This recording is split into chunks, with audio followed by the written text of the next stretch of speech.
was die so von sich geben, da merkt man schon sehr schnell, die stehen noch nicht im Leben. Sie meinen stets zu wissen, was für die Alten gut, erzählen dummes Zeug, da packt mich stets die Wut. Damit ist endlich Schluss, wir sind noch gut in Schuss, wir haben noch richtig Schmiss, auch mit Gebiss. Wir sind die jungen Alten, man kann uns nicht verwalten, auf eigenen Beinen will noch stehen, den Kopf noch hell und voll Ideen.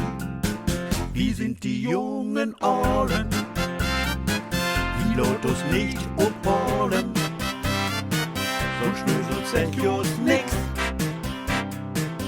fällt ihm nur an Krebs. In unserer Zeitung stand, dass der Führerschein mit 70 zu gefährlich ist. Was bildet man sich ein? Ich fahr seit 40 Jahren von morgens früh bis spät und find auch jeden Ort ohne Navigerät.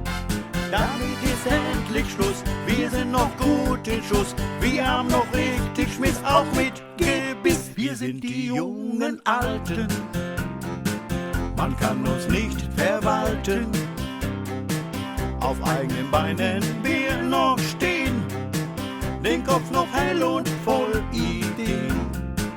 Wir sind die jungen Orlen, wie Lotus nicht obholen, so schnüssel Zechos nix, fällt ihm nur an Krebs.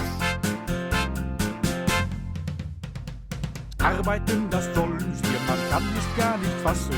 Noch bis 80 Jahren leer sind die Rentenkassen. Ich kann es nicht mehr hören, wie man von uns spricht. Wir sind zwar nicht mehr jung, doch blöde sind wir nicht. Damit ist endlich Schluss, wir sind noch gut in Schuss, wir haben noch richtig Schmiss, auch mit Gebiss. Wir sind die jungen Alten, man kann uns nicht verwalten, auf eigenen Beinen wir noch stehen, den Kopf noch hell und voll Ideen. Wir sind die jungen Orlen, wie Lotus nicht obholen, so schnösel Zechos nix, fällt ihm nur an Krebs. Wir sind die jungen Alten, man kann uns nicht verwalten, auf eigenen Beinen wir noch stehen, den Kopf noch hell und voll Ideen. Wir sind die jungen Orlen,